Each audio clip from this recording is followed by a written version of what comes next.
I'll be gently kind to every evening, your thoughts. I'll say your gentle words. I'll do your irreparable, because what I do now molds my life.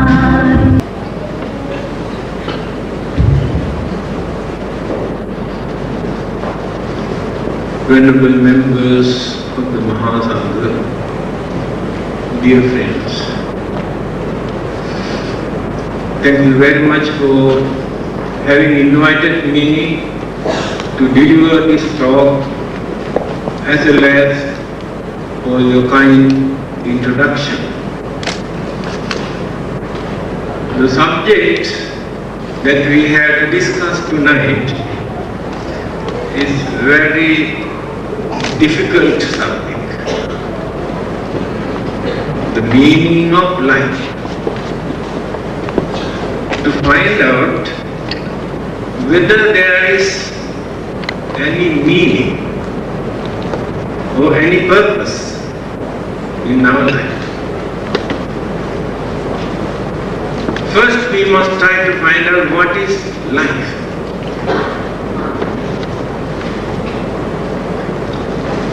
Body is not our life.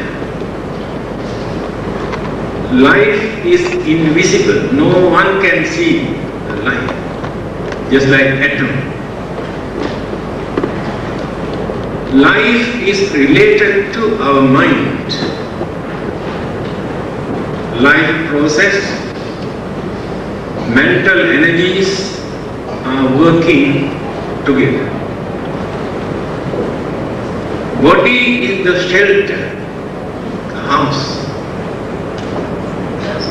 We pay more attention to look after our body, thinking this is our life. The whole life we spend by attending to this body. Decorating, beautifying, eating, drinking, applying all sort of things and adding all sort of gadgets, thinking this is our life. This is a mistake, because the body we drop here. We cannot carry anything from our body with us for the next world or for the next existence.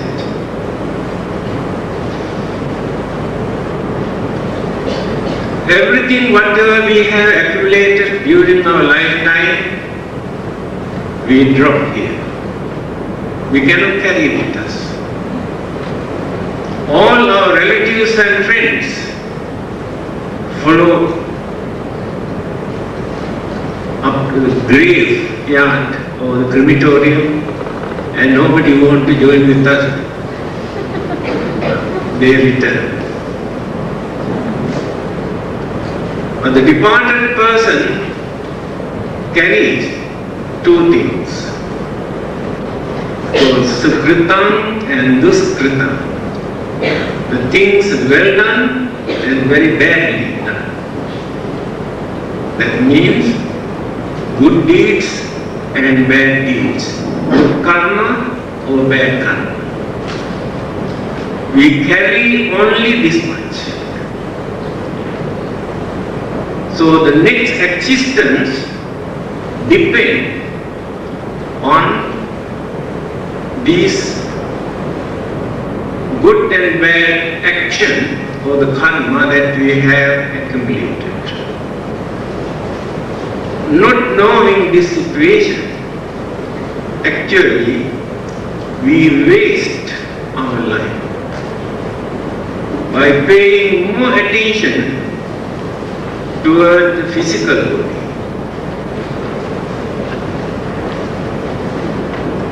So life is not the physical body, It is an energy. How this life was originated? Very controversial and very difficult subject to understand.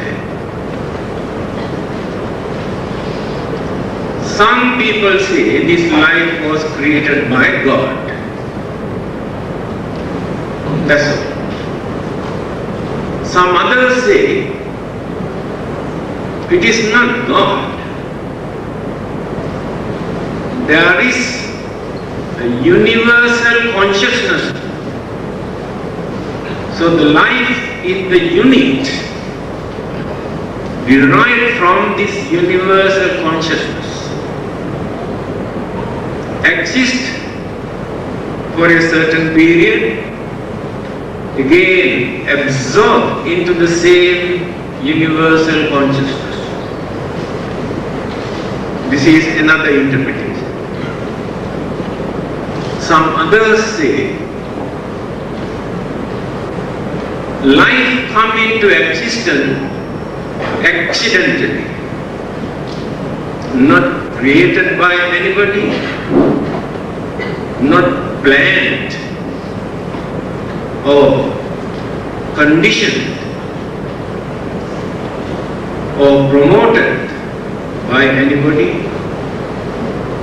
It is coincident when element, cosmic energies combine together, the mind come into existence. After that we regard this as life. This is the interpretation given by certain scientists, free thinkers, rationalists, without depending on any religion or God.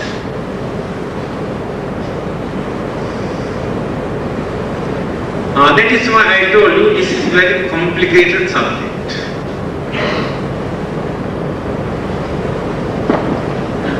Let us take Adam and Eve, created by God. The similar illustration you can find in the Buddha's teaching also. In Aganya Sutra.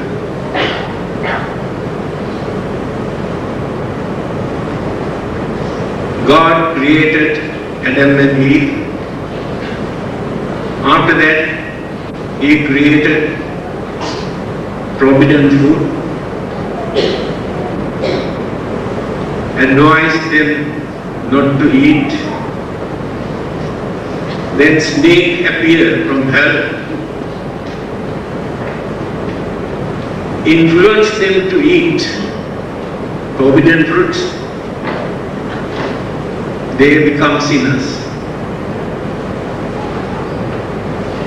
because they ate the fruits. Recently, one speaker, when he was giving a talk on this subject, he said, if Adam and Eve were Chinese, first they eat a snake.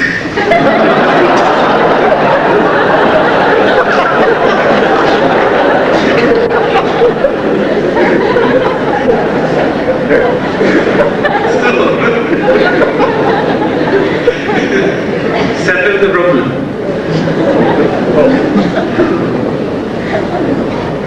These are illustrations, my dear friends. Then what is the Buddhist point of view? Buddhism says the world exists, decay, disappear, reappear. 4 stages. Now this is the time that world exists. We are also existing because of that. Slowly going on decaying, that is natural. Later, all these planets, suns, moons, galaxies, universe disappear, but not at once. When one section disappears, the other section remains. Galaxies. In certain planets there are different kinds of living beings. Always exist. They appear and disappear. So when this world system reappeared after destruction,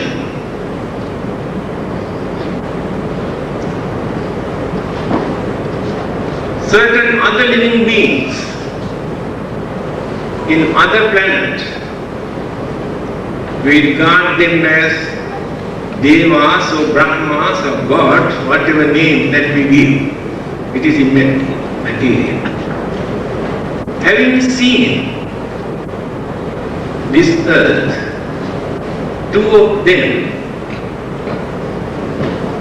come down for curiosity's sake to see what it is.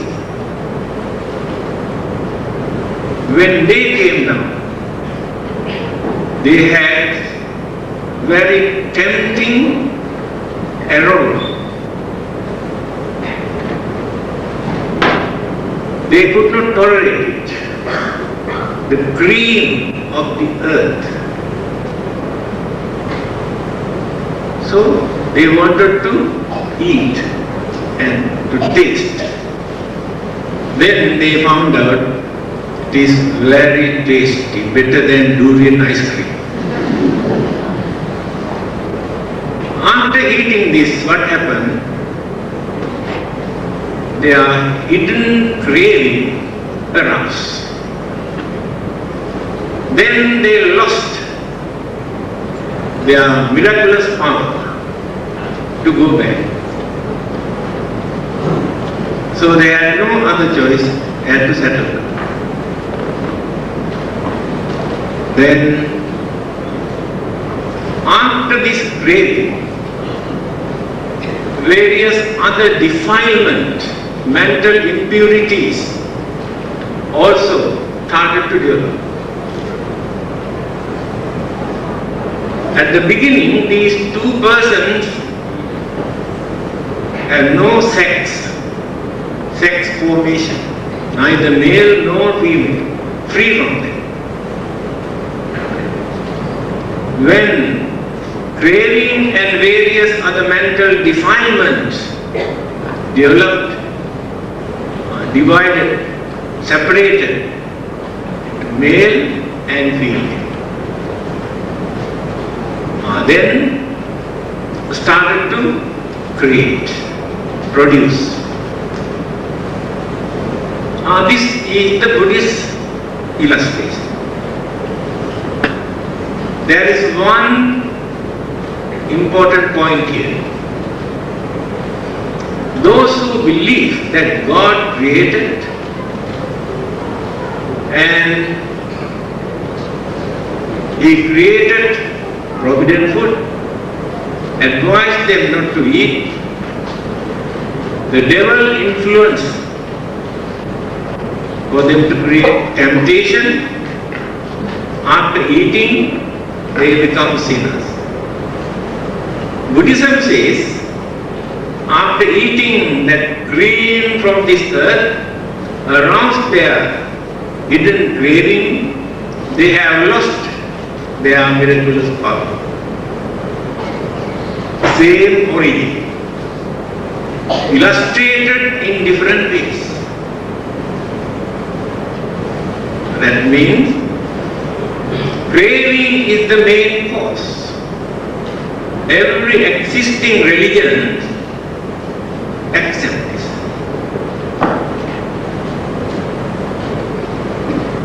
That is the way how the life is originated. Then what is the meaning of this word? Human. Man. Of course, people don't like this word man. Today, they use human or humanity or humankind. No more mankind, because ladies don't like. Why only man? So, anyway, let us use the word man in Old English. For the whole mankind, they use the word man. What is the meaning of this word? It's very important. According to Chinese philosophy, the definition is given in this way. Man or human means one who concerns for others. That living being is called human. Humane quality. Take for instance, when you meet one of your friends or relatives during the lunchtime or in the evening, the way of greeting is very meaningful. In Malaysia, they say Sudah makan. That is the way of greeting. It is not how do you do. That is not very meaningful to us. Have you taken your food? That means we concern about your way of life. In India, how do people greet others?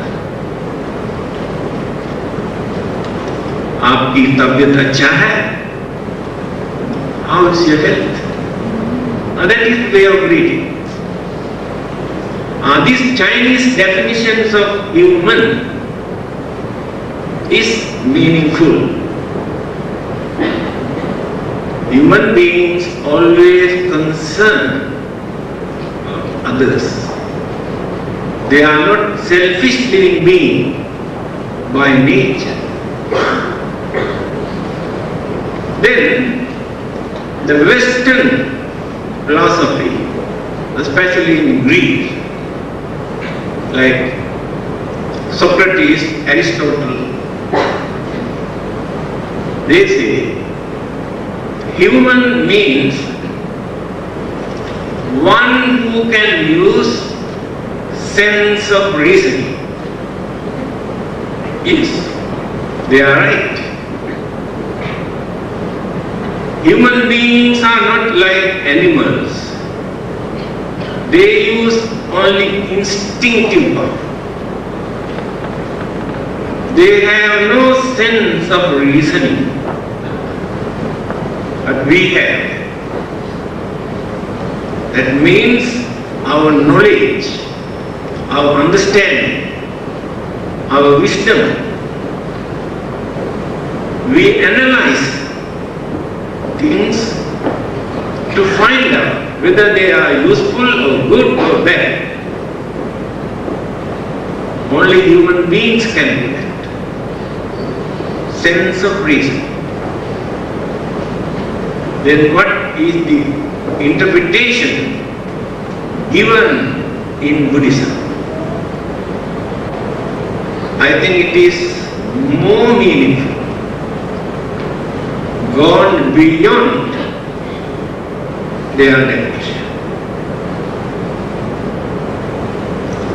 We are called Manushya. In Pali and Sanskrit and Hindi and Malay and all those languages, same word Manushya. Manasa Usannata.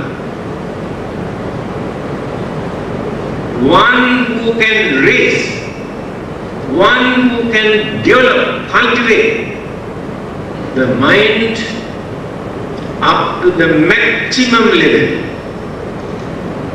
that living being is called Manushya. That is why only a human being can become a Buddha.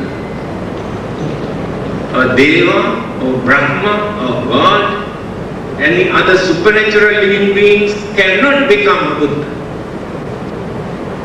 Because that development of intellect is not there. Only human mind can be that. That is why in Mahayana schools of Buddhism, they say, in every living being, in fact they say in every plant, there is Buddha nature, Buddha seed. That means potentials are there. Every living being can become a Buddha one day if they cultivate all their good qualities and virtues and knowledge and wisdom and beauty. Therefore, we cannot say that so and so cannot become a Buddha. All of us can, one day, if we need to become the Buddha.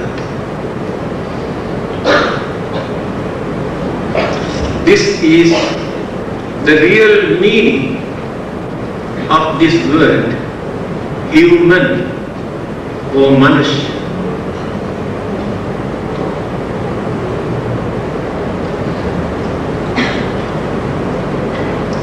All the existing religions advise people to develop relationship towards God.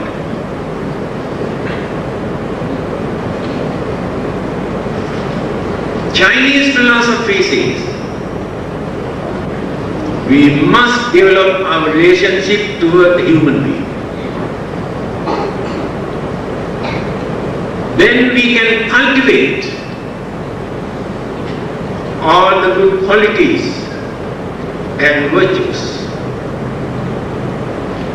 We can gain many things from other human beings. When we developed our relationship, goodwill, understanding, cooperation, unity, harmony, sympathy, they are called humane qualities. These things we cannot get from heaven. We have to cultivate, then radiate towards other living beings. The meaning of our life we can find there.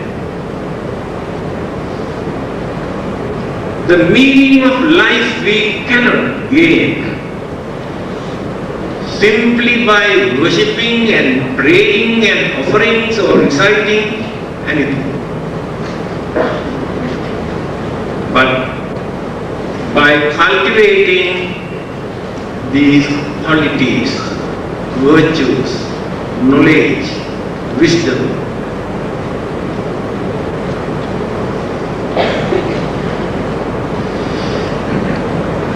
there is a belief that human life is in the center between heaven and hell.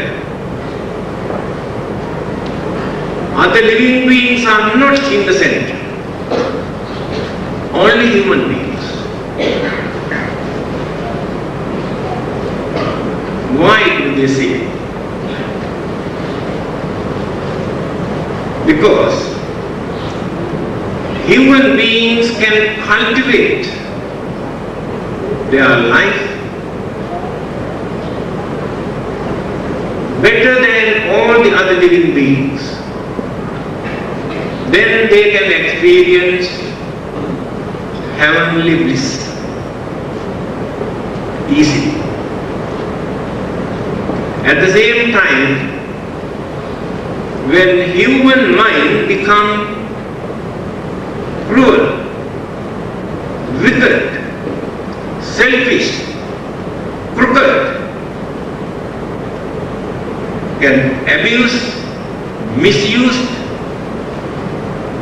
after that humans can behave worse than animals because of that crookedness and cunningness. Then easily can experience hellfire. That is why they say, so human life is in between or the center between heaven and hell. What is the real meaning of these two words, heaven and hell? Heaven means most pleasurable, pleasant, meaningful, useful life. Hell means most unfortunate, miserable life. This is the Buddhist concept of heaven and hell. In one of his discourses, Buddha has said, only foolish people believe that hell is located under this earth or great ocean.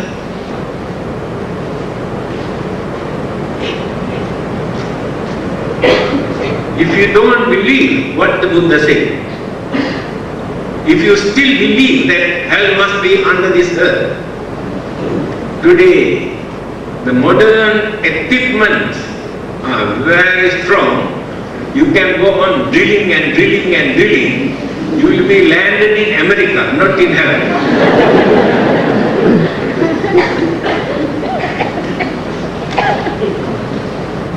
Again, a man who was very rich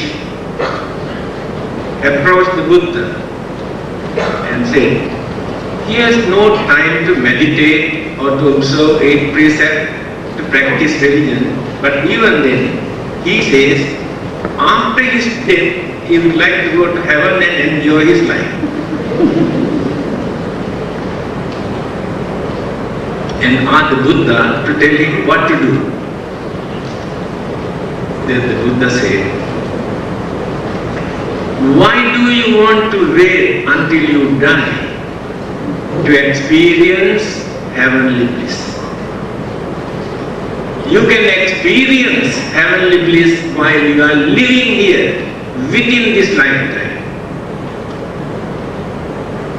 This is the Buddhist concept of heaven and hell. So one day, we had a religious forum at the University of Malaya. There were 4 speakers on 4 religions. The subject was religious concept of heaven and hell. In my talk, I mentioned, supposing if heaven and hell were closed down, what are you going to preach in the name of your religion? As Buddhists, we can preach Buddhism without depending on heaven or hell. This is the way how the Buddha has introduced religious way of life. Because we create heaven and hell according to our way of life. There's nobody else to create heaven and hell. We create. We cannot say There are no heavens or hell, not only one, there are many. But we create. If we know how to handle, how to make use of this life, we know how to create heaven. If you misuse this valuable human life, we create hell. In fact, without religion, we do not know what to do with this life. But religion tells how to make use of this life without abusing and misusing. Then what is the purpose? What is the meaning? People believe that enjoyment, indulgence, pleasure give happiness. Can find out the purpose or the meaning of our life. Entirely wrong. Pleasure, enjoyment, indulgence can create more sufferings, more frustration, more disappointment, unsatisfactoriness in our life.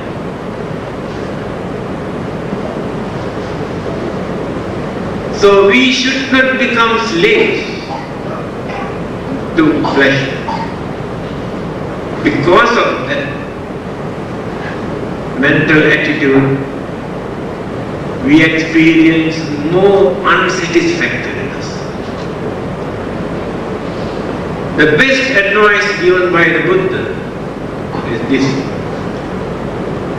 you must develop contentment, santutti paramam dhamma. The highest wealth is contentment.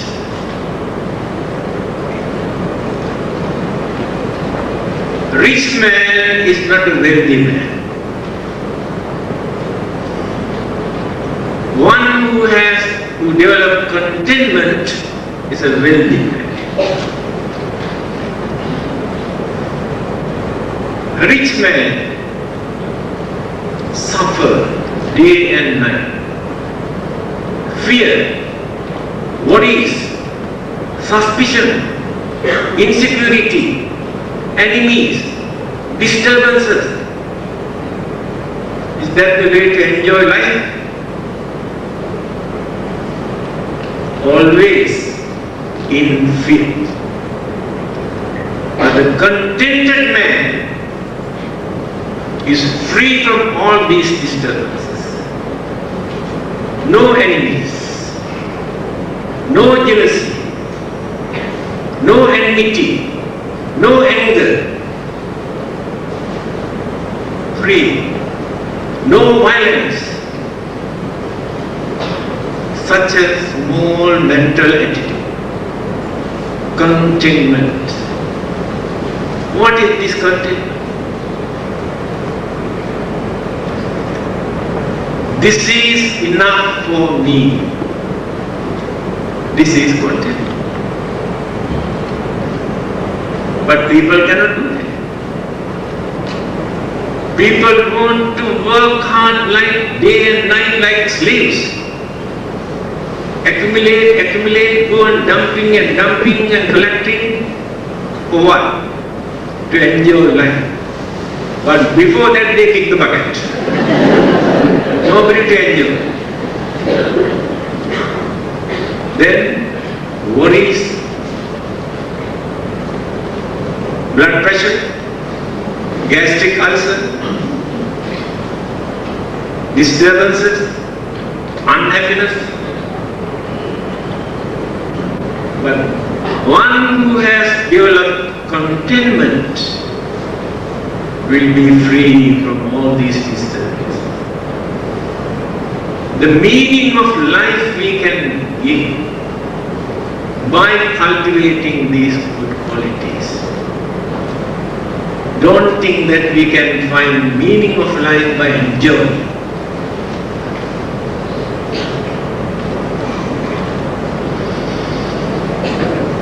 Amongst all these living beings,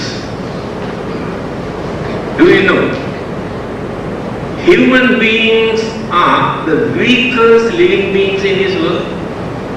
Do you know that? You think we are very strong? Can you fight with a rat without using any weapon? Can you fight?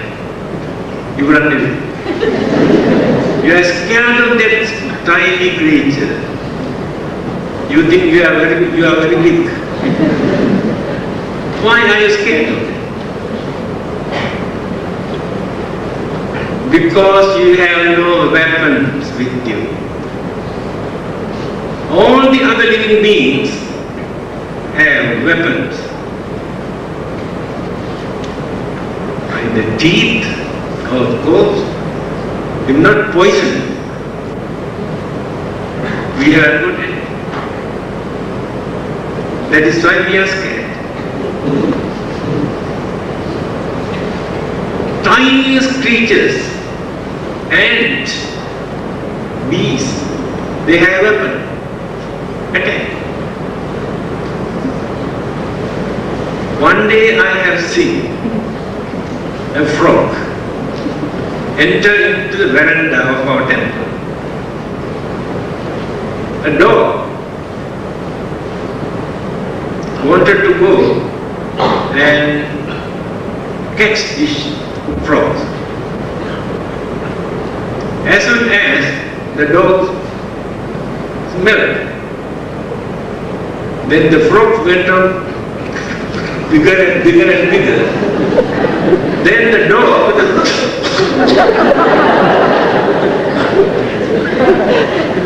squeezed some poisonous juice from the body.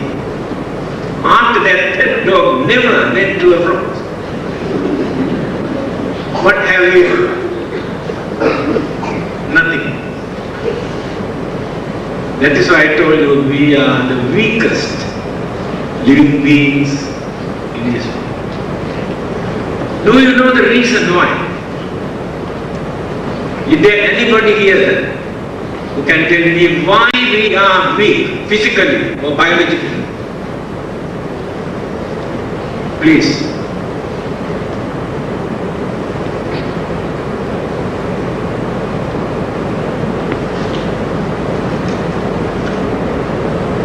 We were born to this world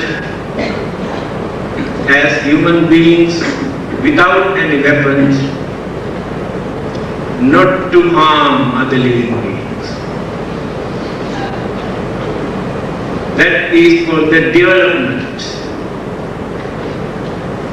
That is why we say we are cultured living beings, not like wild animal. We are cultured. We were born not to harm others. That is why we haven't got anything.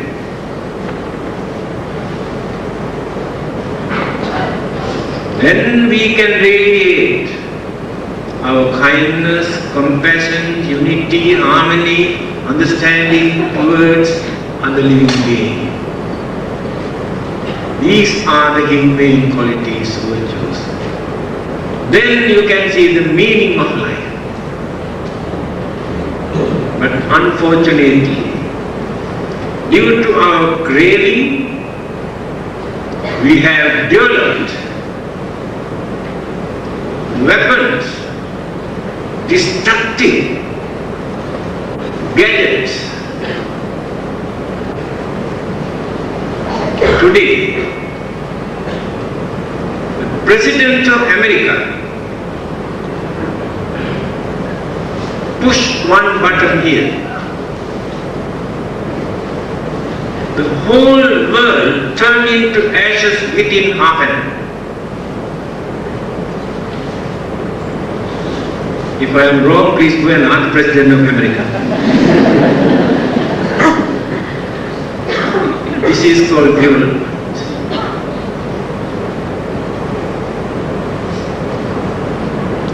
This is the danger of intelligence, that they misuse and abuse for destructive purpose. That is why religion is important. Do you know, amongst all these living beings in this universe, only human beings have a religion. Others have no religion. Who discovered religion? It is not that religion came down from heaven, or religion is given by anybody. It is the development of the human intelligence and understanding. Animals, of course you can understand. What about Devas and Brahmas? We worship them. But you do not know that they have no religion. There is no particular religion for Devas and Brahmas. When they were human beings during their previous birth, what they have cultivated and developed, still they use. But as Devas and Brahmas, they do not perform any religious activity. They do not cultivate their mind according to religious way of life. One day, Sakra, I think all of you know Sakra, king of the god. He was worshipping. Then his assistant asked, "You are the ruler of this particular heaven. To whom are you worshipping?" Then he said, "Ye gahattha, punyakara, silavanta, upasaka, dhammena, dharam posamti, tam namastanti." You do not know that. You worship the Sakra, but Sakra worship you. If you behave as real human beings, if you lead the noble, righteous way of life, if you observe your religious principle, if you fulfill all your duties and responsibilities, your family obligations, if you lead harmless and respectable life, if you support your families in righteous way, Sakra says, "I respect." Sakra worship you when you are respectable, when you lead a noble life. This is the value of human life. Devas also respect you. Why Devas and Brahmas always come and pay respect to the Buddha? Whenever they had many problems and troubles, they discuss. They pay homage to the Buddha. Such a valuable human life, due to our ignorance, misconceptions, imaginations, we misuse, utter wastage. To develop our life up to this level as human beings, We do not know enormous troubles and pains that we have taken to cultivate our life up to this level. It is just like climbing the top of the Mount Everest. But to climb this Mount Everest, we can understand the trouble and the pain at the risk of our life. But to come down from this Mount Everest is not very difficult, very easy. You choose one step wrongly, you will be at the bottom. Very easy. If we misuse this valuable human life, all your efforts will be wasted. Again we have to start climbing.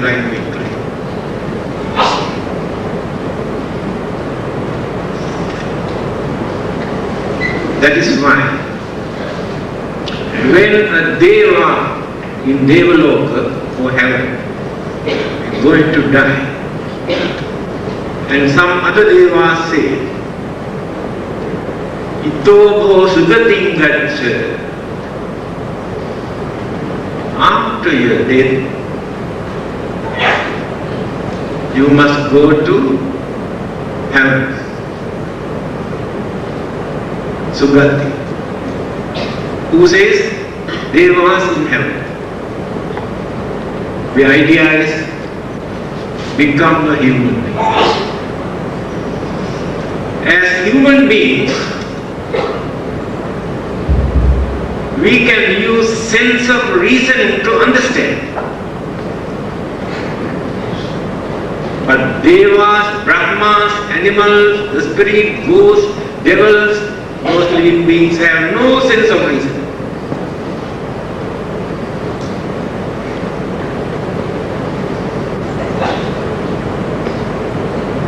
When we suffer, we can understand. We might have done something during our previous birth or early part of our life. That is why we suffer. While others are enjoying. When we enjoy our life, while others are suffering, we can understand we have done some meritorious deeds either during our previous birth or early part of our life. And then cultivate more and more. But other living beings have no such idea.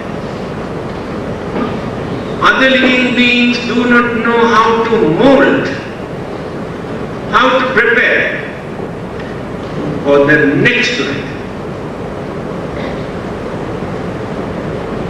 We can use our human intelligence to prepare for the next life. This is the most important aspect in our human life.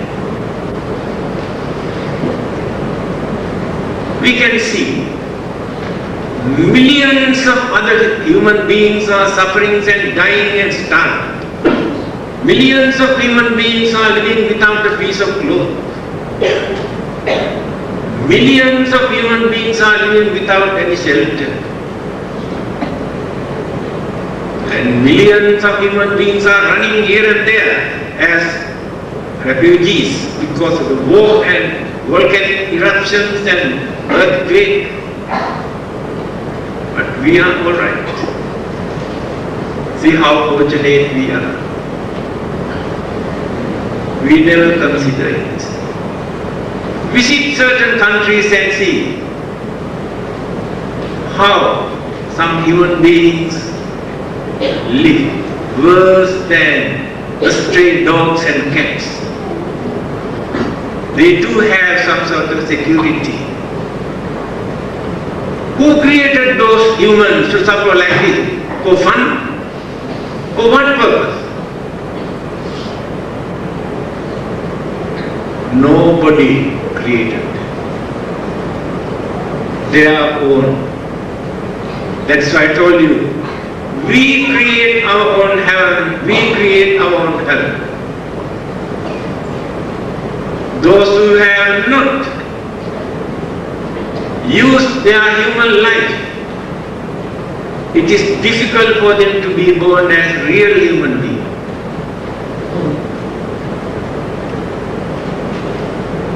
We cannot blame God or devil for that. We are responsible.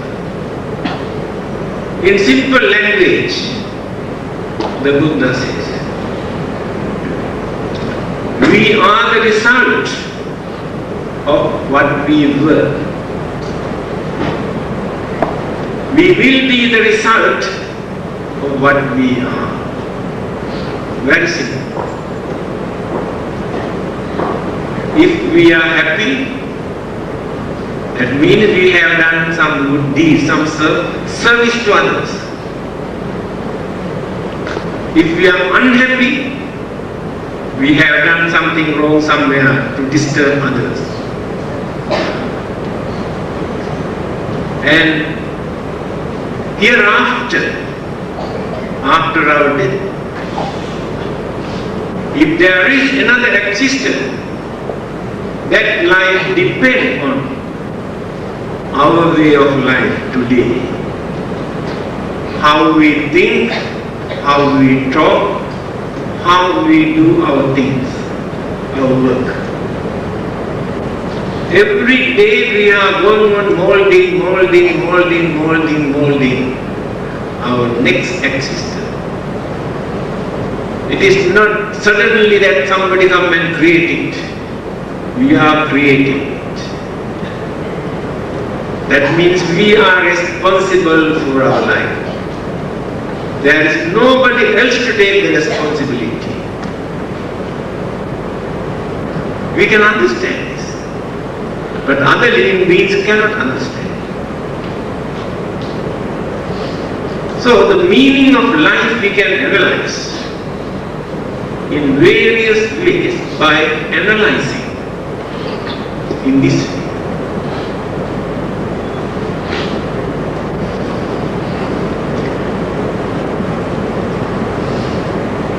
The Chinese philosopher mentioned, says, man is good by nature. Later, all sort of corruptions and human weaknesses, immoral activities develop. That is his interpretation. There was another Chinese scholar, I think his name is Sun Tzu. If I am wrong, please correct me. He says, at the beginning man is not good. Man means human. At the beginning man is not good. That is why education is important. We have to educate them, train them, then they will become good. Now let us refer to the Buddha. He said, Pabhassaramidam bhikkhave chittam tanchako agantuke upakilese upakilita. This is the language spoken by the Buddha. At the initial stage, human mind is pure, luminous. Later, when the faculties, senses started to develop, these senses bring external objects and pollute the purity of the mind.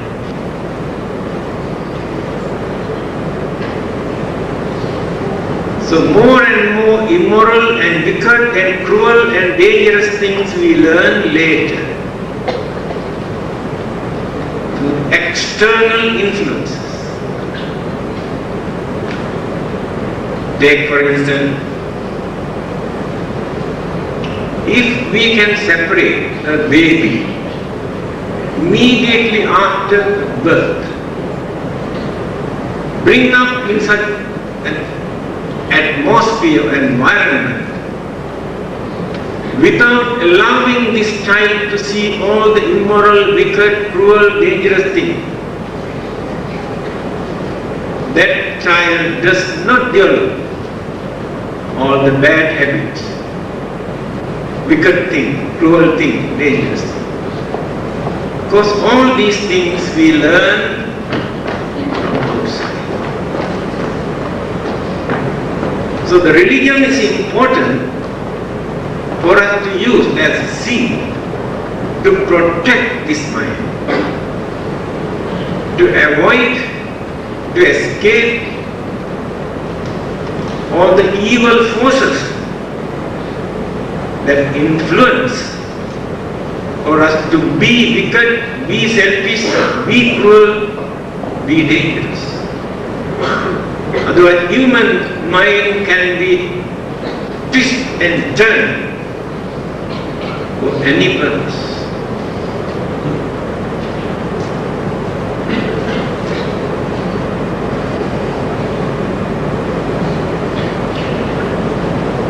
Man who has no mercy or shame, also Chinese philosophers, man who has no mercy, no shame, cannot regard as real human beings. Because these two qualities regarded as humane qualities. If these humane qualities are no more in a man, how can we accommodate them as human?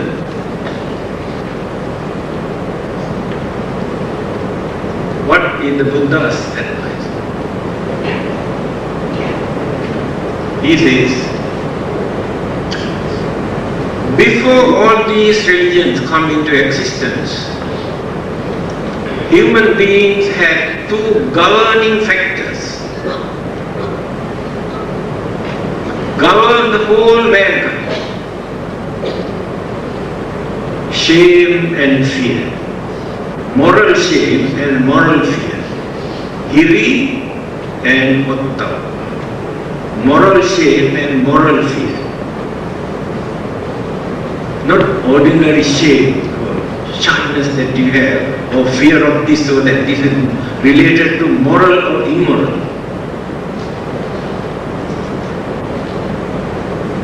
Through these good qualities, they maintain human dignity.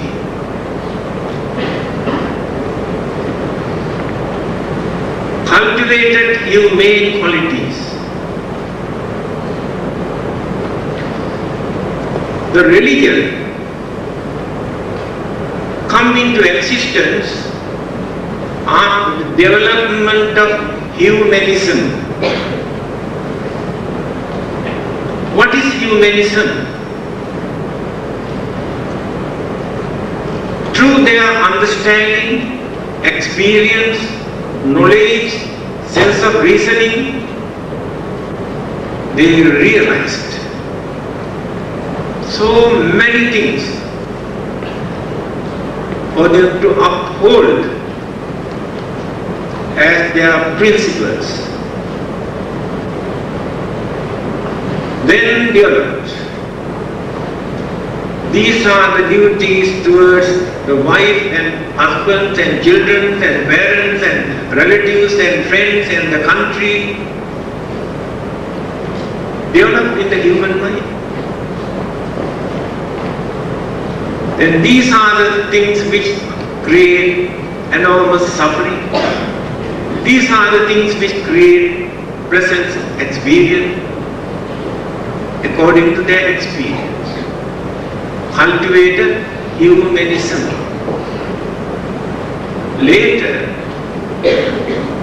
what they have done, when the concept of God developed in the man's mind, they accommodated God into humanism. Later introduced. All these principles were given by the God.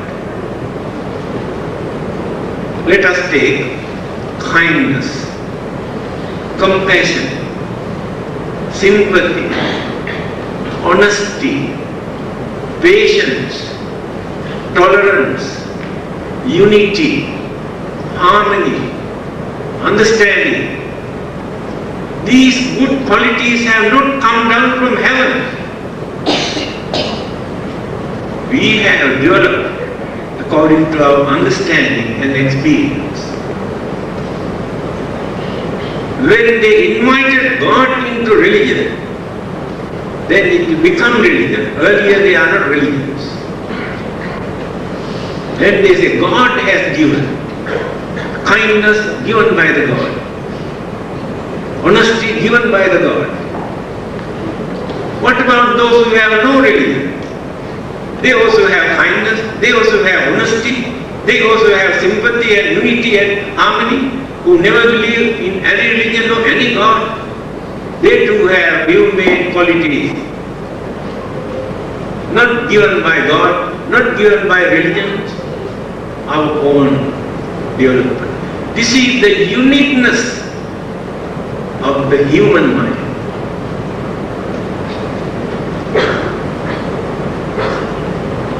We do not know how to appreciate and how to value this human mind. We become slaves to so-called supernatural power, supernormal power, miraculous power. When we cannot understand things, we take them as supernatural, miraculous. One day we come to know what these things are. No more supernatural power. Scientists have discovered so many things in this world which we could not understand earlier. What we regarded as miracles. So according to scientific discoveries, there is no such miracles. They are all natural occurrences. When we cannot understand, we say it is miracle. So we should not surrender our intelligence in that. Try to understand. When I was a small boy, every time when rainbow appeared, our parents, do you know what is that? That is the vessels dropped by the God from heaven to take water. Yes, before they experience the rain after that. All these so-called supernatural powers are like that, our own imaginations. Scientists have discovered all these things. Many more things for them to discover. But only human mind can do that. God has not discovered anything so far. Only human mind. And the concept of God was also created by the human mind. It is important. Anatole France, a well-known French scholar, he is a very wise man. He says, if God does not exist, somehow or the other, we have to create God. Because that concept of God is very important for the human mind. They have fear, they have suspicion, insecurity feeling. To get rid of these things, that concept of God is important. But those who can understand things properly, that concept is not very important. Scientists did not depend on God. Otherwise they won't be able to discover anything. They use their free mind.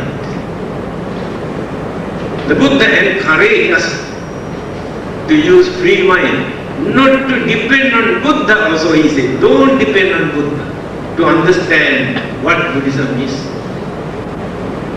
Think freely. But he has paved the way how to think freely.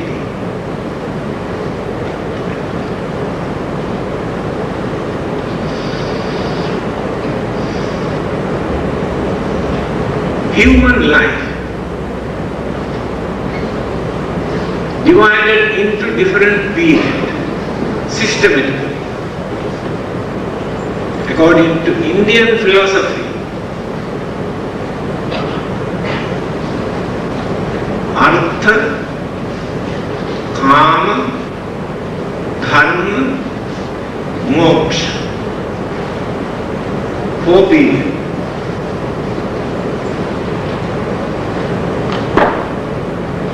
First, we must work. We must earn. We should not waste our life. Within our capacity, we must do something. Otherwise, we cannot satisfy with our life. That is the beginning. Then comes the second stage.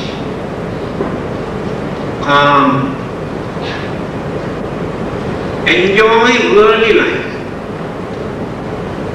sensual.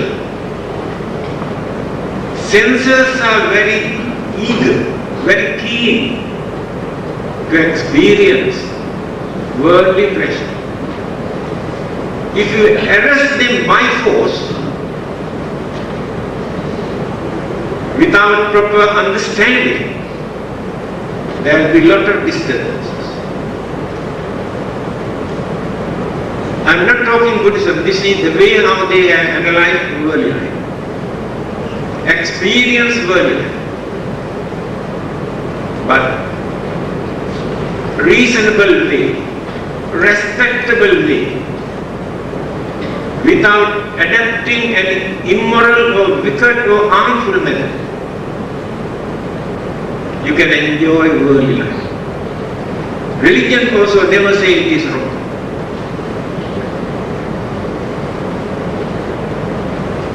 Then come to the third, Dhamma. This word gives so many meanings. Here Dhamma means duties, responsibilities, obligations as human beings.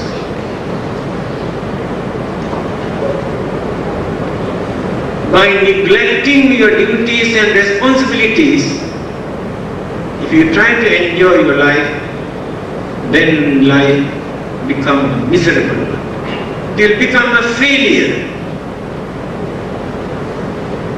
You had to fulfill towards your wife, your husband, your children, your parents, your relatives, your friends, your country, the nations. Different duties and responsibilities. After fulfilling all these duties,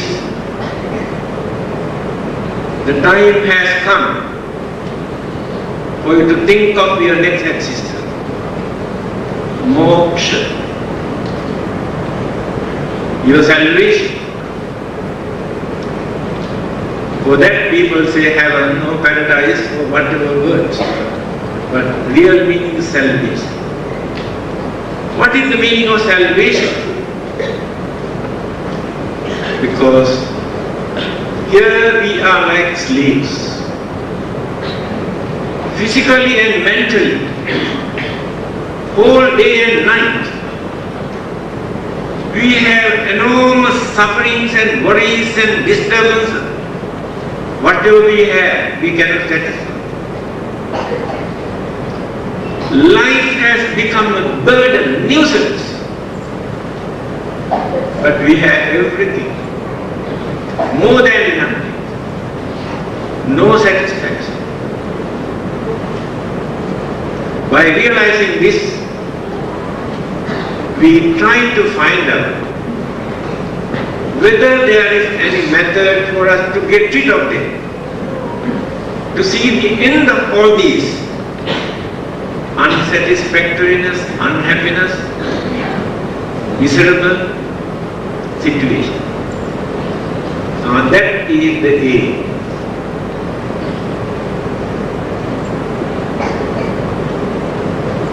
Now let us come back to the Buddha. If we are not ready to renounce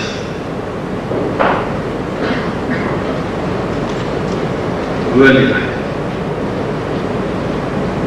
all those religions that appeared in India encouraged people to renounce worldly life, sensual pleasure. But in China, they did not encourage. Chinese philosophers say, we should not run away from the society. We must work with the society. By working with them, we gain more experience. We get the chance to cultivate good qualities by associating and working with them, but not by running away. Now see the difference.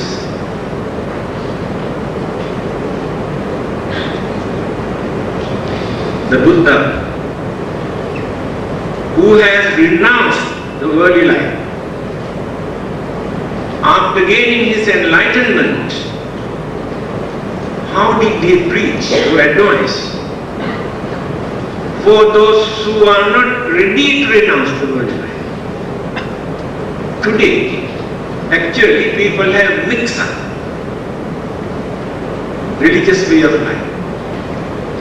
Certain monks also come and mislead innocent people in their teachings and preachings. Very systematically, the Buddha has introduced his preaching. These teachings are for those who have renounced the worldly life.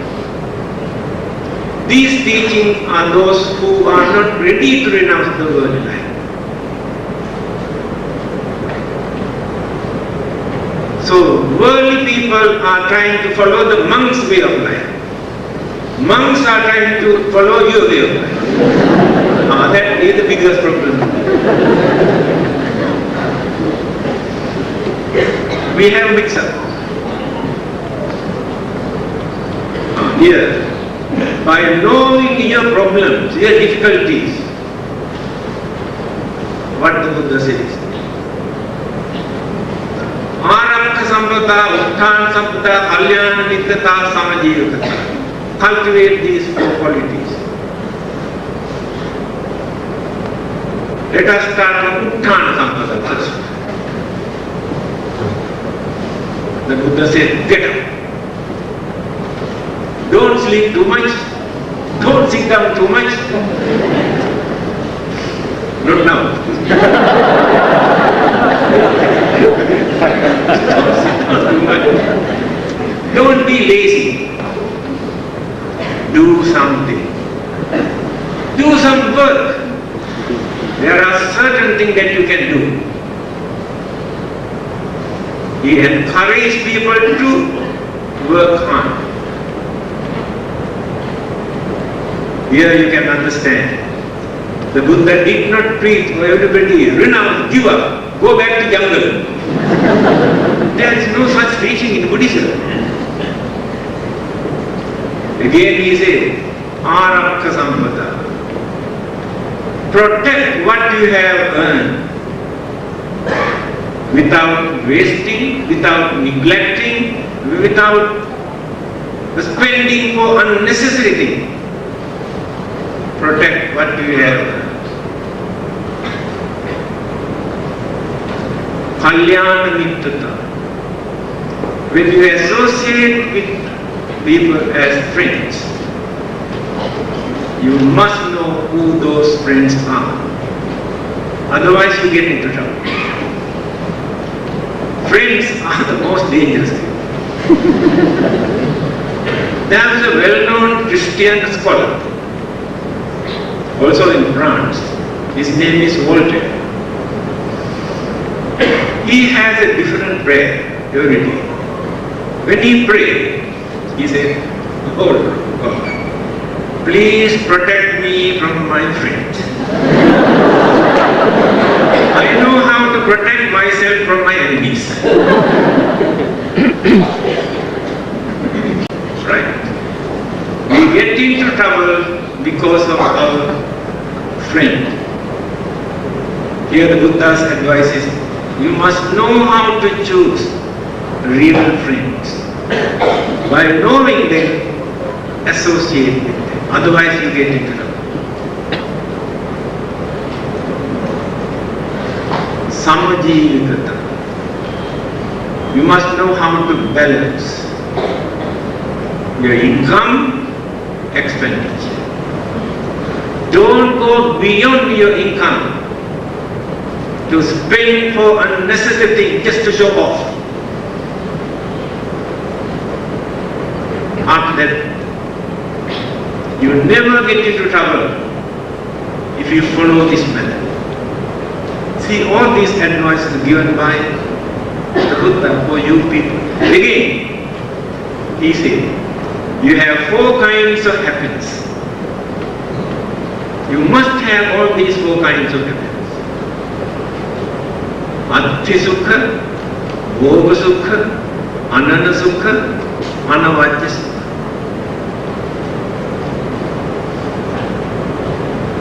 You must have something for you to think, this is my property.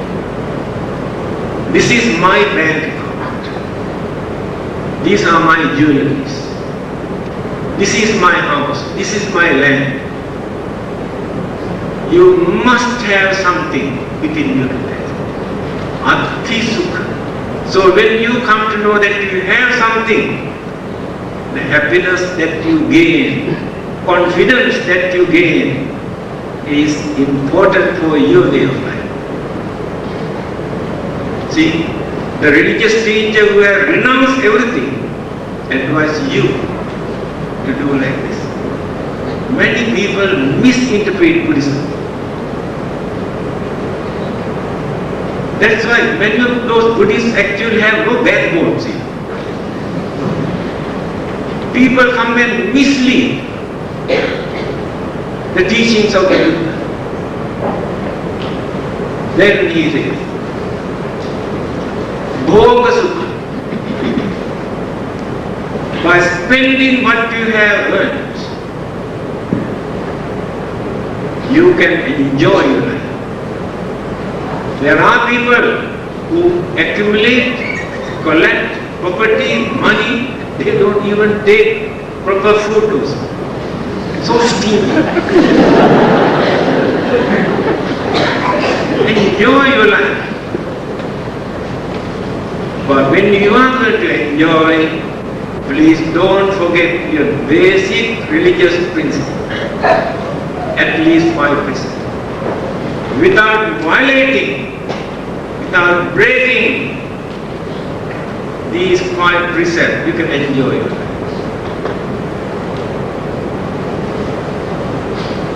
There are duties for you to fulfill by using what you have earned. Otherwise, you get into trouble. Anana Sukha. You must know how to adjust your income and expenditure, not to borrow from others. If you do that, you will lose your respect, your dignity, always under obligations. try not to borrow from others. This is the advice given by me. Last one is Anavadya Sukha. That is the most important. When we have no guilty concern or guilty feeling in our mind, that guilty feeling disturbs the mind. They are the ones who are scared to die. Because they know after their death, the life becomes miserable. Those who have no such guilty feeling in their mind have no such fear or death. At any moment, they are ready to welcome. Because they can die with hopes and confidence. Many others cannot die with hopes and confidence. So we have to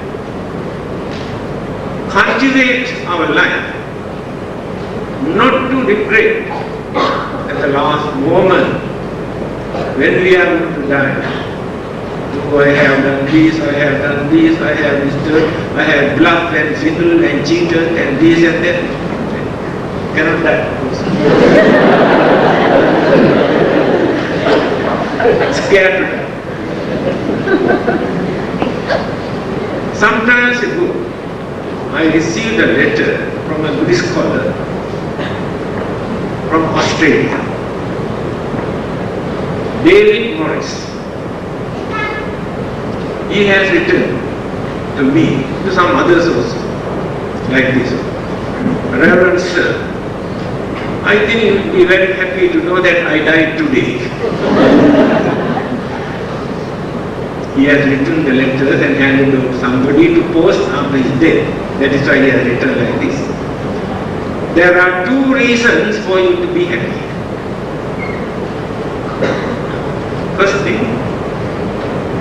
I have been suffering from severe sickness. I am 85 years old. I will be free from that pain after my death. That is the first reason that I will be happy. Second reason, he became a Buddhist later. Ever since that I accepted Buddhism, I tried my best not to violate the 5 precepts. I tried to uphold the 5 precepts. If there will be another life hereafter, that life cannot become miserable. That is the second reason that you should be happy. See how they analyze. We must have that courage to say, I have lived my life in this way. Now I am not scared. I can depart. I can say goodbye to this world without worrying and without fear, because I know my next existence never becomes miserable. That is the real meaning of our life.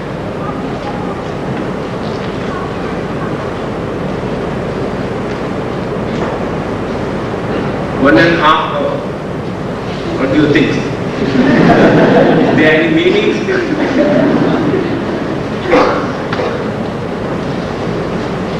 think better to stop. Because I know Singapore people are very busy. Not only religion, there are so many other things for them to attend. So we can give few minutes for them to ask any questions.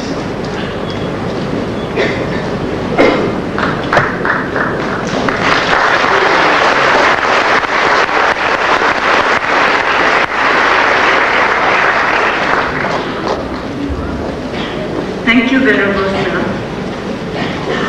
Now that Venerable Dhammananda has given a zest to your life, I I'm sure there will be a deluge of questions, and I'm wondering whether Venerable has the time to answer.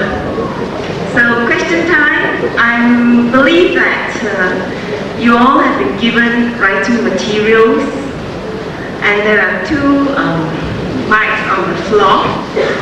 So, please make use of them. Can we have the first question from members of the floor?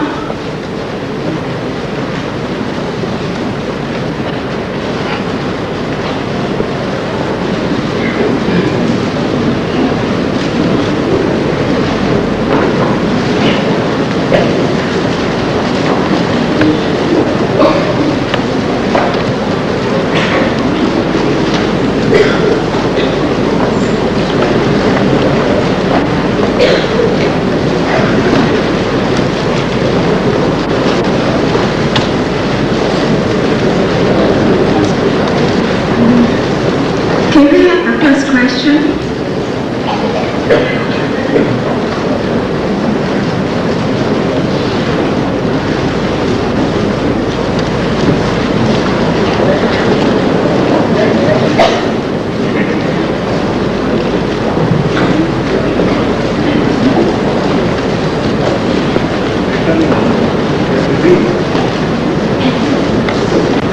Where does ignorance come from?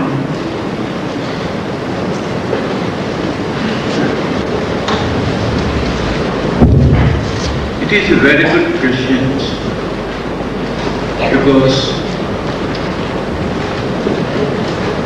there are 12 links start from ignorance. Avidya Pachya Sankhara. Because of ignorance, we create sankhara. Sankhara means, in simple language, wholesome and unwholesome, or good and bad karma. Because of ignorance. Then the question is, how this ignorance originated at the beginning. It is mentioned earlier, we had another stage in our mind. It is called asava. Asava means defilement, impurities. They are like sediments in the water. When these sediments accumulate, remain for a certain period, these sediments produce bacteria, germs. So in the same manner, the mental impurities, mental defilement remains as sediments of the mind, turn into ignorance. That is how ignorance becomes a strong force in our life to mislead us. That is the simple answer.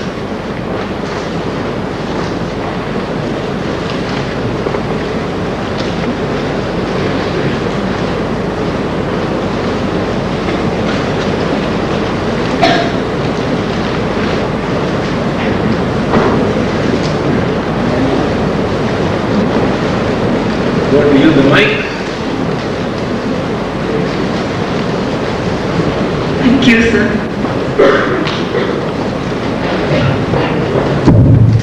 Reverend Doctor, life seems to be confusing. The subject tonight is meaning of life. It seems that we don't quite get an answer for death in the end, because it seems to be contradiction. What is positive can also be right and wrong, so is negative can be right and wrong. Now, positive in the sense that if we do the right thing, sacrificing our lives, doing things that are noble, we assume that that is correct and that is meaningful life. It gives pride and honor to us. But on the other hand, we say we overwork ourselves, we kill ourselves, so it cannot be right either. Life is given two qualities, one the intellect, the other one the emotion. What we use intellect, we seem to give honor to that. But emotions give the contradictory answers. People will say, life is short, why don't you enjoy life?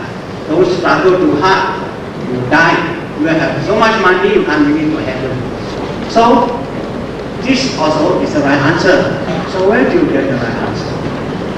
But I'd like to ask you a question with regard to what we see from examples from Buddha's life, Jesus' life, Dhamma family's life, and so on. These are the people who renounce the world. They are slaves to people. And by so doing, they get respect, they get power. So when they die, they go to heaven like Buddha. They still have a meaningful way of life to serve people. And by so doing, by struggling, they get power. And power of what like Buddha, they still got spiritual power to lead people and to serve people. Now what do you say of this?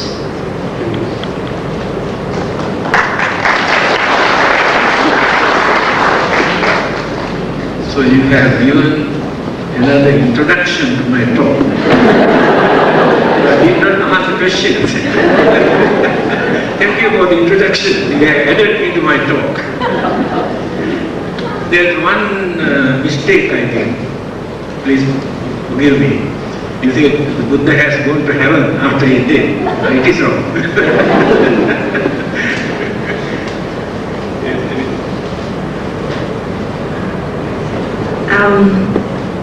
The next question is, how is it in Buddhist countries there is so much poverty, misery, crimes and wars in the present century? Have the general citizens of these countries not followed the 5 precepts? I don't think that question is correct. There are many more countries who are poorer than Buddhist countries. Christian countries, Muslim countries, Hindu countries, and those who have no religions also. Therefore, we cannot bring religion into this because the situation, the formation of the country and the environment, way of life. So, the difficulty of observance of the precept, it is true. Although we observe 5 precepts few times a day, we take once or twice a day, but we break more than 10 times a day. Because there are more immoral, more selfish and more corrupted activities in this world. So when we are going to mix up, associate, work with them, we have no place if we are going to be very religious. We have no place in that society. People regard us either as fools or mad people if we do not follow their way of life. Now this is the situation in this world. But amongst all those people, very, very few people have courage to uphold religious principle in spite of various problems and criticisms and accusations and disturbances. So it is difficult to be good. It is very easy to be bad. This is the nature of worldly life. And that is why the Buddha says, the more you exist in this world, the more you have to get involved with bad activities, immoral activities, harmful activities. It is very difficult for you to escape, to avoid from them. Therefore, the meaning of life is when you get the chance to avoid, keep away and find out the way how to live a peaceful life without any interference of these activities. That is the real meaning of life. So very few people can do this. The whole world is like a battlefield. It's a madhouse. Everybody is selfish. Everybody is cunning. We cannot find a single honest man in this world today. When we address, we say ladies and gentlemen. But when we analyze this word, it is very difficult for us to find out a gentle man. All are gentlemen, but no gentle man. This is the nature of the world today. But if we have courage and knowledge and understanding to uphold at least few noble principles or qualities, it is a great achievement in this corrupted world. Everybody has contributed something to make this a corrupted world. We always blame others, but we never think what sort of thing that we have contributed to make it corrupt. We are also responsible.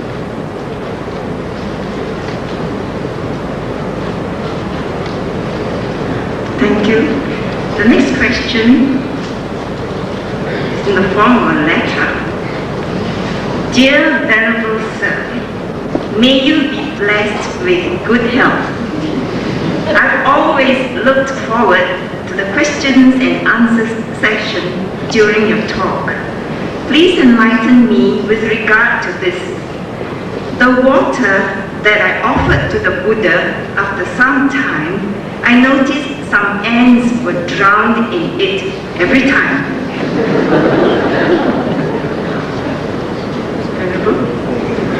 That's the question.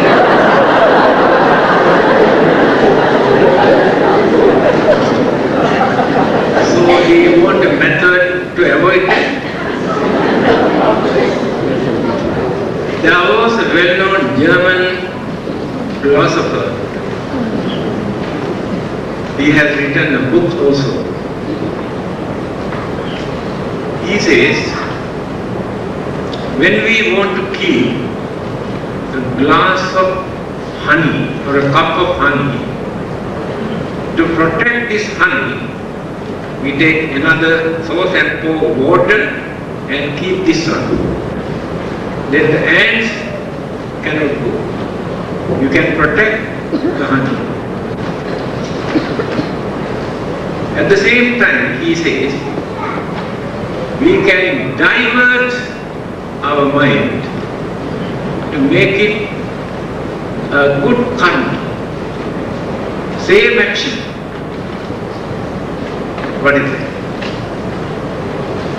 I want to protect this honey not for the sake of honey, but for the sake of that poor ant who dropped into this one. I can save their life. Then it will become meritorious. Same action, the mind can divert either this way or that way. So in the same manner, so when you offer something to the Buddha, add another layer, as of water, so that ants cannot go there in future.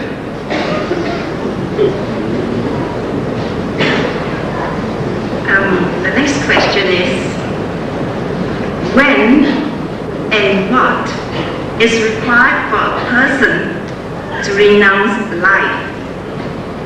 Why do monks and nuns have to shave bald? For lay people, is it alright to have physical beauty?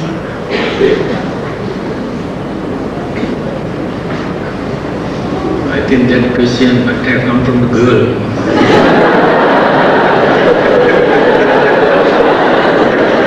So they are very much concerned about hair.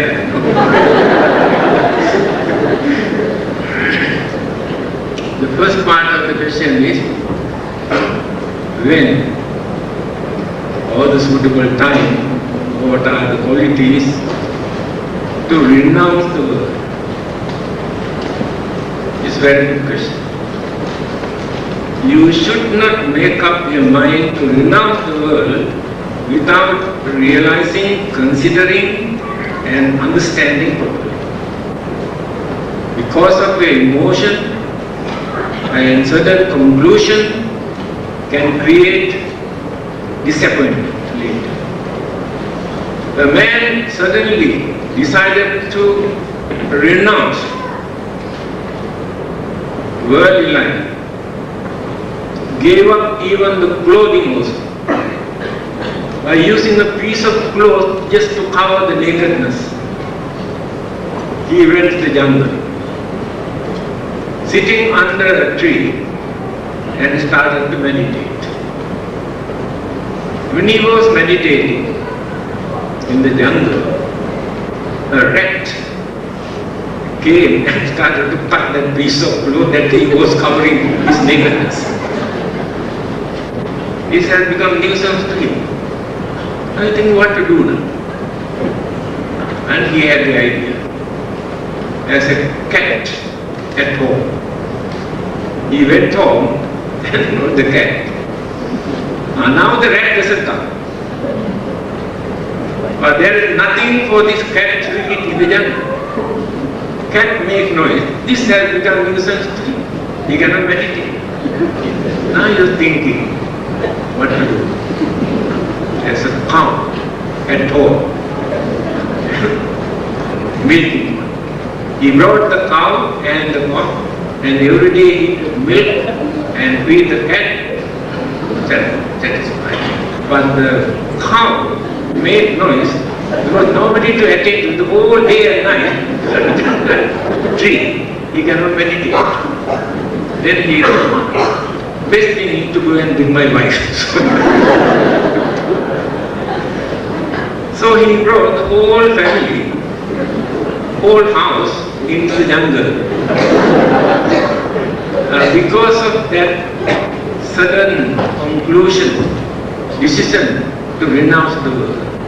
Same thing can happen to you also if you decide to renounce immediately. There are many things you have to consider. Without proper understanding, you should not renounce. For a certain period, yes, you can do that. Few months or few years, I want to keep away from all these disturbances and worldly life to have peace of mind. Very good. You can train your mind during that period. So, advantage of this renunciation, it is mentioned like this. Sambadhoyam dharavasu, household life, worldly life. We can find a lot of disturbances, obstructions, hindrances. Yes, no one is free from all this. Rajasa ayatana, all the dirty, immoral, wicked, dangerous things come from this worldly material life. Abhokaso pappatya. One who has renounced the worldly life is like a bird in the sky. These birds can fly either this way or that way, and the birds never carry anything. Suitcase, toothbrush, vitamin pills, nothing. Passport, ID card, free from everything. They migrate from country to country, these birds, never carry anything. No burdens. Renunciation is just like that bird's way of life. Free from all the worldly obligations, responsibilities and disturbances. Then the mind gets the chance to calm, to develop, to gain more knowledge and wisdom and purity. Later this method, this renunciation become the cause for us to find out the meaning of life. What is the meaning of life? Our final salvation.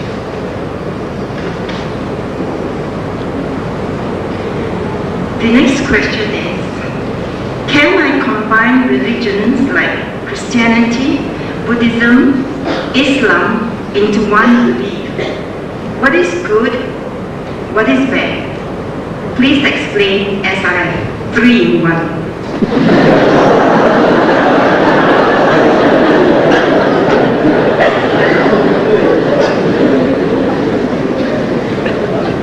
I advise you to give up all the 4 labels. Not necessary to use either Buddhism or Christianity or Islam or Hinduism. These are labels. Use the word only religion. Then you will be free from grudge, discrimination, hostility, and so many problems. Cultivate all the good qualities.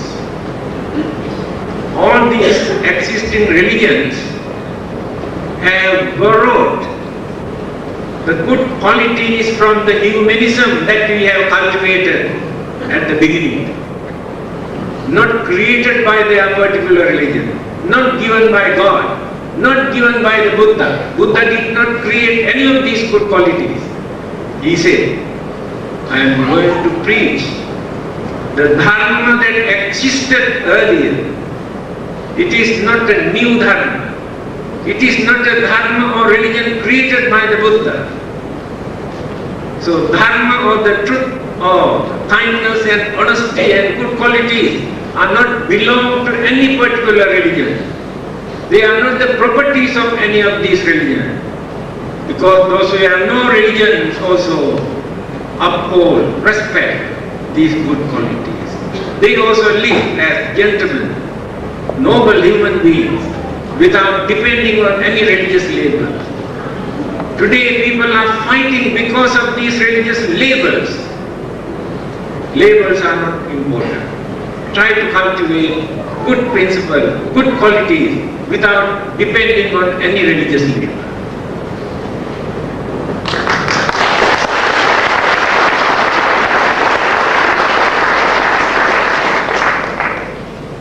Next question is, what progress can one achieve if one is contented? If I believe one will be left, sorry, I think this question, if we believe that we are contented, we will be left behind. Do you agree? No.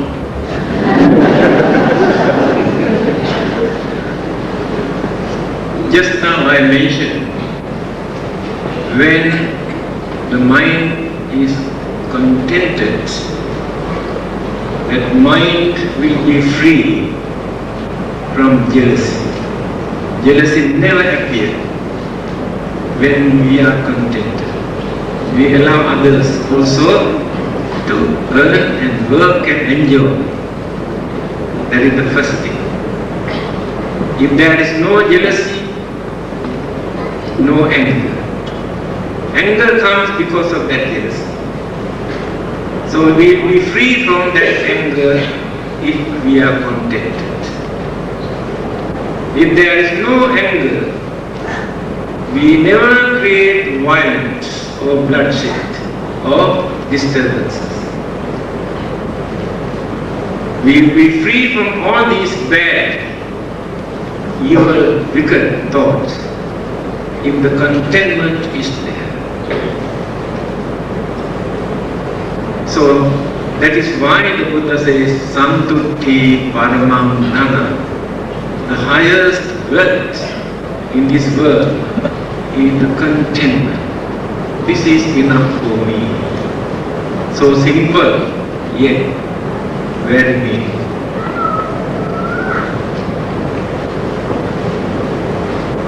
The next question is, isn't our mental will our weapon? With it, we learn to fight with our hands and religion. Am I right?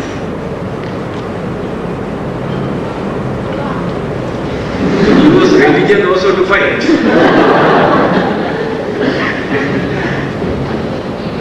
I have mentioned, we have extraordinary intelligence, but disturbed, eclipsed, and deluded, misled, blindfolded. Therefore, many people cannot use their intelligence. Religion is important to remove all these dark clouds from the mind. Not to use religion and get into battlefield. Otherwise, no use of having the religion. Mind is clouded, deluded, misled. Through religion, we can cleanse all these dust and dark clouds from the mind. And the mind becomes clear. Then clear vision, can see things properly, can understand things properly, when these dark clouds are no more around the mind.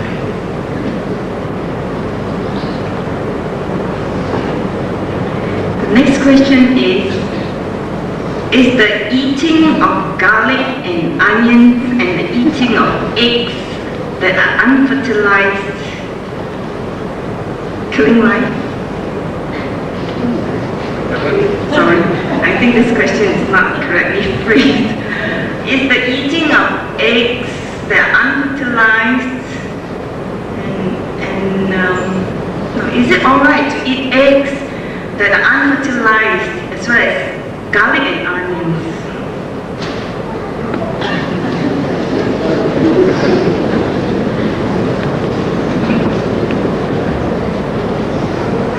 Eating of garlic and onion. I spent nearly 5 years in Benares in the university. There were 10,000 students. It is strictly prohibited for those students to eat garlic and onion. This is an Indian tradition. Later, the religions existed in India accepted this, but the Buddha did not accept. He never uttered even one word about this. But some others copied the Indian belief. So, medicinal values in garlics and onion, when you discuss with those who really study, you can see these two things can cure so many sicknesses. Thousands of years ago they have discovered garlic, ginger, pepper and onion, medicinal value. So, religion should not interfere with these things. And on the other hand, there is no life. But egg. If the conception has taken place in the egg, it is not advisable to destroy it. Life is there. If there is no life, if conception has not taken place, no harm at all. That is the simple answer. Next question. Did Buddha believe in the existence of God? When I was in Australia last year, I gave a talk. An Australian lady asked this question. What is the Buddha's attitude towards God? Then I told her, the Buddha has never said in his teaching that there is no God. He never uttered this. His advice is, whether the God exists or not, you should not forget your duties and responsibilities. The parable is there. Now you believe in God for your protection. Pray. Very good. There is nobody who can say you are wrong, you are bad. You depend on God for everything. But don't forget to lock the door when you go out at night time. There is no guarantee that God will protect your house until you come back. That is the Buddha's attitude toward God.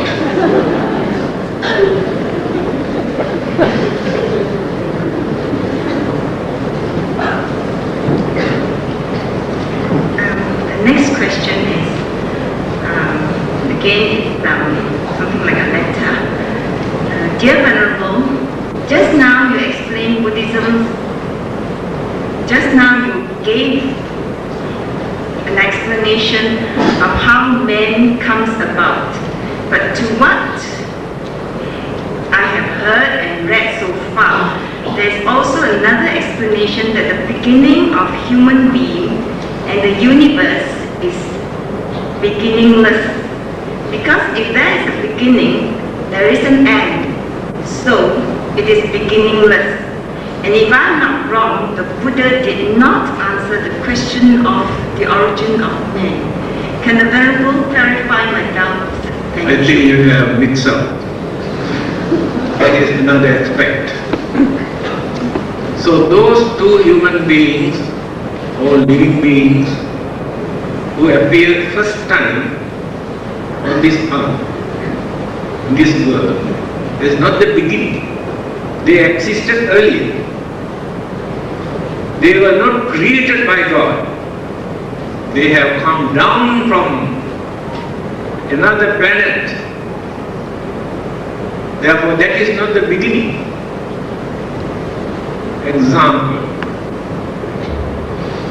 You want to find out the beginning of a river. Then go on surveying, climbing hills and rocks. You found out at the bottom of a hill or rock, the water dripping, and this water later turned into a river. You found out the beginning or the origin of the river. And some others say this is not the beginning. How this water come from? Where this water come from? From the top of the hill.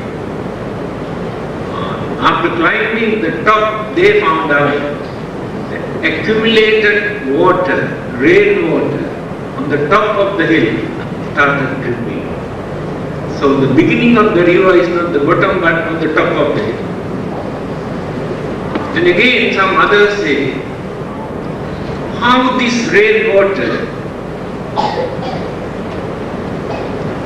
appear, come into existence.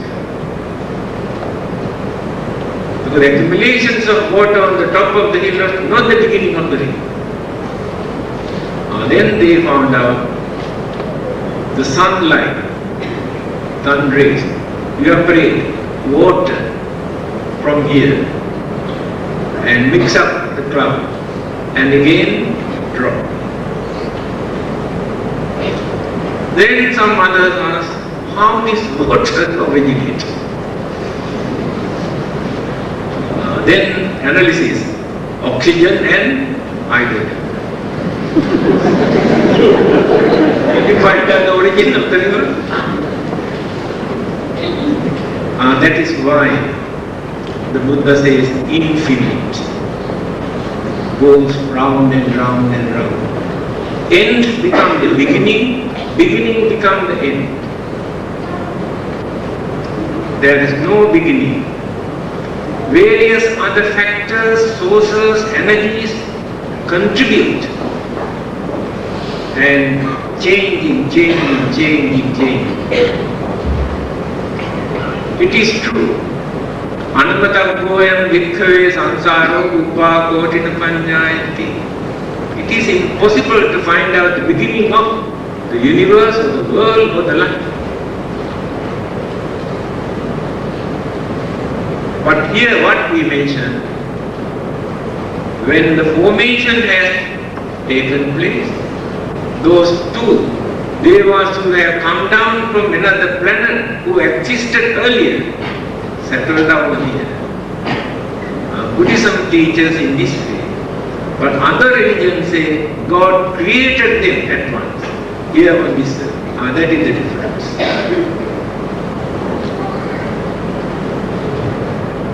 Venerable Sir, if we work hard and have the chance to enjoy worldly things, craving arises. So how are we supposed to balance the desire for enjoyment and the need to cut down our craving? Practice containment.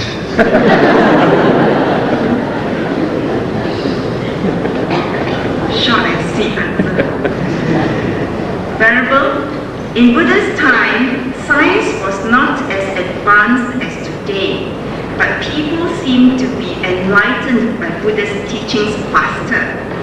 Nowadays, science is more advanced, but people seem not to be able to grasp exactly Buddha's teachings now. What has exactly happened to the human race? I don't think you are right. Vidya Charana Sampanno. Among those 9 virtues of the Buddha, one particular quality for the virtues is Vidya and Charana. Here Vidya means science, Charana means conduct.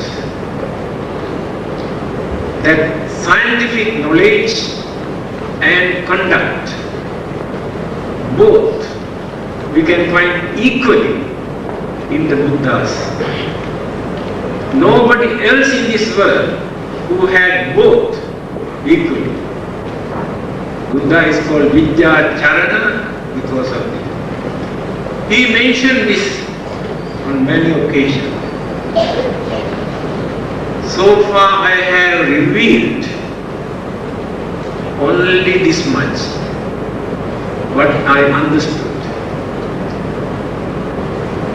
which is important for you to get rid of your suffering. That's all. He has collected this much of sand from the Ganges riverbed. See the amount of sand that I have in my hand, amount of sea, sand along the sea beach. The Dhamma, the truth that I have revealed so far, only this much. But unrevealed Dhamma is just like the sand all along the Ganges. But they are not very important for you to get rid of your worldly suffering. Your scientific knowledge never support you to get rid of your worldly suffering. Your scientific knowledge never help you to become honest or kind or understanding people. you become more crooked, more cunning, more dangerous, more selfish because of your scientific knowledge. Before we learned this science, we were ordinary devils. After learning this science, we have become clever devils. We made time bomb, atom bomb, this bomb, that bomb, besides scientific knowledge. Now this is the advantage of science. That is what the Buddha said. I have not revealed, tell you how to make missile, how to make atom bomb, how to make machine gun. I taught you by knowing you are unhappy, you are suffering, you are miserable, pave the way for you to get rid of this suffering. But science was advanced, but not real, not important. But those who have discovered atom at the beginning, they thought they can use for constructive purpose. What happened in the end? Used for the destructive purpose. Just now I told you, within half an hour can turn the whole world into ashes. That is the scientific knowledge. But scientists have discovered so many things for us to understand, to get rid of our imaginations and misconceptions about the world and the universe. For that we are very grateful. But that knowledge is not important for us to get rid of our worldly sufferings. Is the time now? We have plenty of time, Reverend. There is no limit in time. Tonight is rubber time. Okay. Dear sir, please teach us how to handle rumors and how to get along with people who like to gossip. I think that question is gossiping and spreading rumors, criticizing and accusing and blaming others are very common human attitude. In the Buddha's teaching also it is mentioned, Natti loke anindito.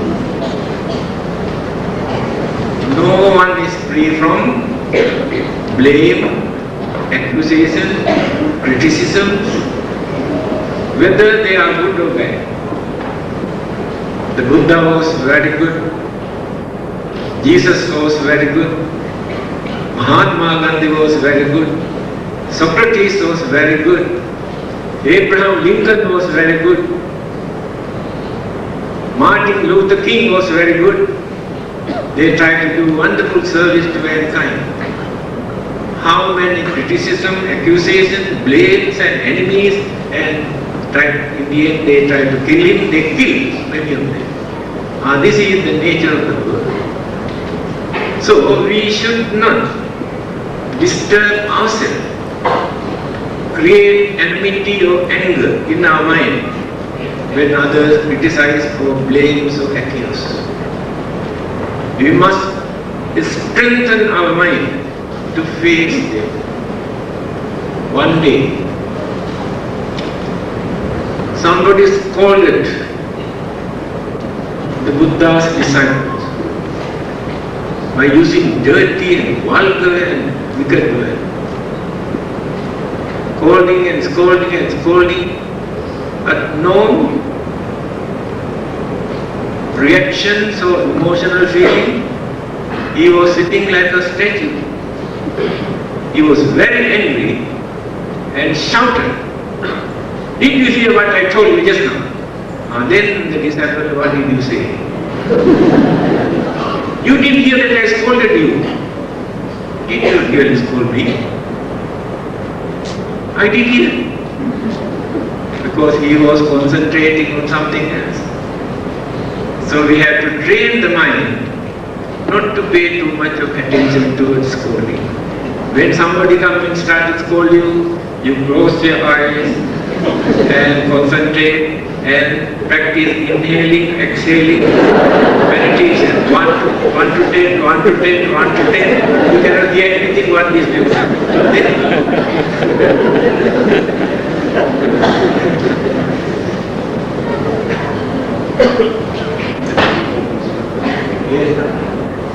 Coming to 10.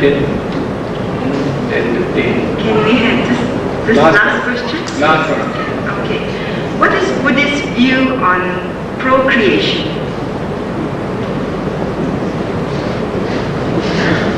Well, there is no limit. It is up to you. You must know your limit. The contentment. The Buddha never say you can produce only 2 or 3. Also, he never said you must produce. It's up to you. It is not a religious duty. It is not a religious duty. So, it is up to you to decide, be wise, and don't wait until you get the green light from religion to see how much you have to produce. Thank you very much, sir.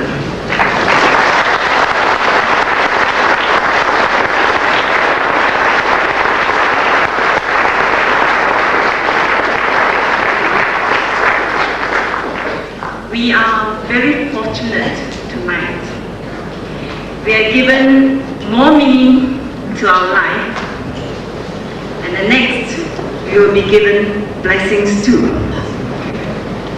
May I have the pleasure and honor of inviting all the members of the Mahasangha up on stage to give you their blessings.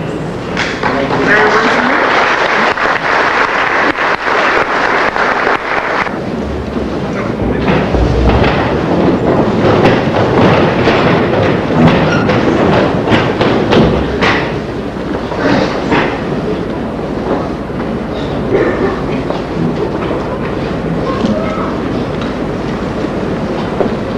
Sabba mangalam rakhantu sabba devata sabba buddhanupamena sada satya.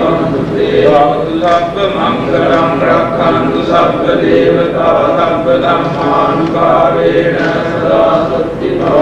Devatu sabba mangalam rakhantu sabba devata sabba sanghanupamena sada satya. Tena khatta bhutanam